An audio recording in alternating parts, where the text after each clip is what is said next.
من آلاف ويمكن ملايين السنين في علاقة اتكونت ما بين كائنين، واحد فيهم ما بيعرفش يتحرك. الاتنين اعتمدوا على بعض في كل حاجة، واحد بيدي للتاني الأكل اللي هو عاوزه، والتاني بيزرعه في كل حتة وبينشره. بس في واحد فيهم قرر يلعب في قوانين الطبيعة ويغير شوية في الكائن التاني. أهلا بكم يا جماعة في فيديو جديد. أنا أحمد مجدي والنهاردة هنتكلم عن مالك سكت ليه؟ لا أنا مش لاقي داخل الفيديو، مش عارف أبدأ الفيديو إزاي أصلا. طب هو موضوع فيديو عن ايه؟ ممكن اساعدك. هو أنا عاوز أتكلم عن حاجات كتير، عاوز أتكلم عن النباتات والبذر بتاعها والفاكهة وإيه لازمتهم أصلا، وإزاي بيتطوروا، وإزاي الإنسان بيساعد في تطورهم، والحرب بين الإنسان والنباتات، وإزاي ممكن. خلاص شايف الموضوع معقد ومحتاج تفكير. قوم هات لك اي حاجه تاكلها وانت بتفكر. 2000 years later.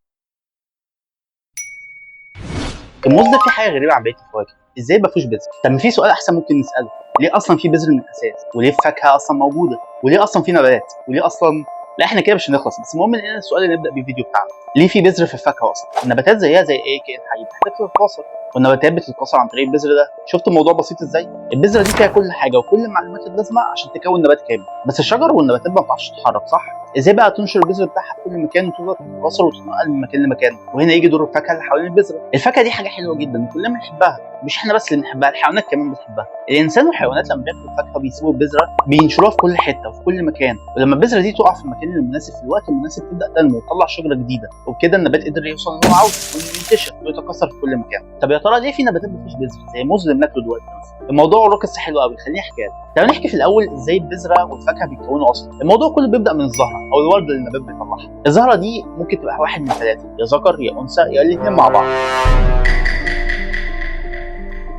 النبته الذكر تبدا تنتج حبوب اللقاح، تبقى عاوزه تنشرها في كل مكان، فتنتشر عن طريق حاجتين، يا الهواء يا حاجه ثانيه زي الحشرات او الحيوانات او الانسان. يعني مثلا لما الحشرات بتقف على الزهره عشان تاكل الرحيق بتاعها تبدا تلزق حبوب اللقاح فيها، تبدا تنقلها وهي ماشيه من زهره لزهره، والنبات هنا بيبقى قاصد يطلع ورده شكلها حلو وفيها رحيق عشان يجذب الحشرات دي اصلا وتساعده في انتشار حبوب اللقاح بتاعته في كل مكان. اول ما حبوب اللقاح دي توصل للانثى بتبدا عمليه التلقيح وبتتكون البذره جوه الزهره بتاعتها. بس الموضوع ما بيقفش هنا بس، النبات بيبقى عاوز يحمي البذره بتاعته وكمان يساعد في انتشارها اكتر، فبيكون الفاكهه اللي حواليها. الفاكهه في الاصل جزء من النبات نفسه، بالتحديد النبته الانثى، وهنا اللي بيحصل بالظبط ان النبته بتبدا تخزن كربوهيدرات ومعادن وسكريات وحاجات ثانيه كتير جدا جوه الزهره نفسها، وبكده بقى عندنا الفاكهه اللي كلنا عارفينها.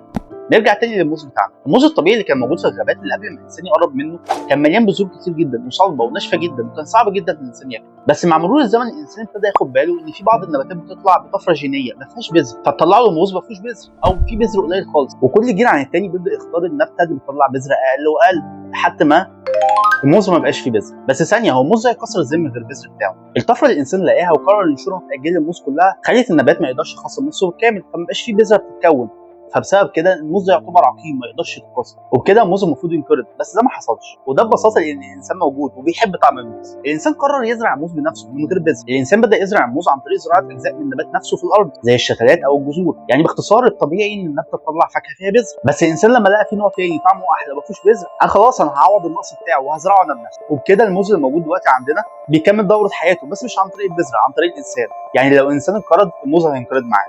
بس ثانيه، سؤال فلسفي شويه، هو كده مين متحكم في الكوكب؟ الانسان ولا النباتات؟ اصل النبات قدر يضحك على الانسان ويخليه يزرعه وينشره في كل حته، وهدف اي كائن حي هو الانتشار، صح؟ طب كده يعتبر النبات هو اللي كسب، وهو اللي انتشر في كل حته، وهو اللي مسيطر على الكوكب. في نظريات كتير بتقول لك مثلا ان اقوى حد على الكوكب ده هو اللي بيقدر يعمل اكل بنفسه، واللي بيقدر يعمل اكل بنفسه هو النبات. معقوله يكون ده كله مخطط النبات عشان يسيطر على الكوكب؟ بس هو النبات اصلا بيعرف يخطط وبيعرف يفكر؟ هل عنده ذكاء اصلا؟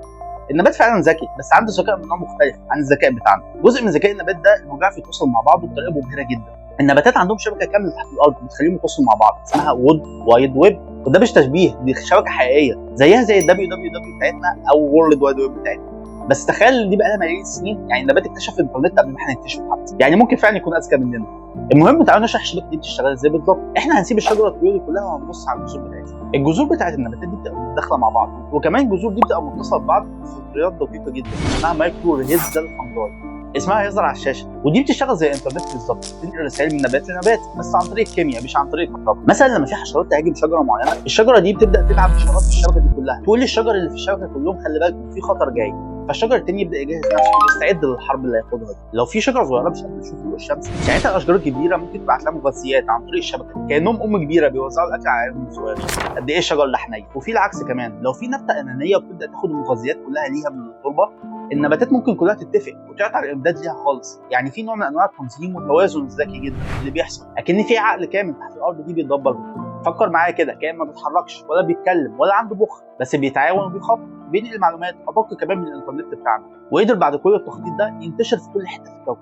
يبقى مين فينا الاذكى؟ فكر كده المره الجايه قبل ما تاكل اي فاكهه، هل انت فعلا اللي اخترت تاكلها ولا هي اللي خلتك تختارها عشان تعيش وتنتشر اكتر؟ بس كده، لو عجبك الفيديو ما تنساش اللايك والفولو. سلام.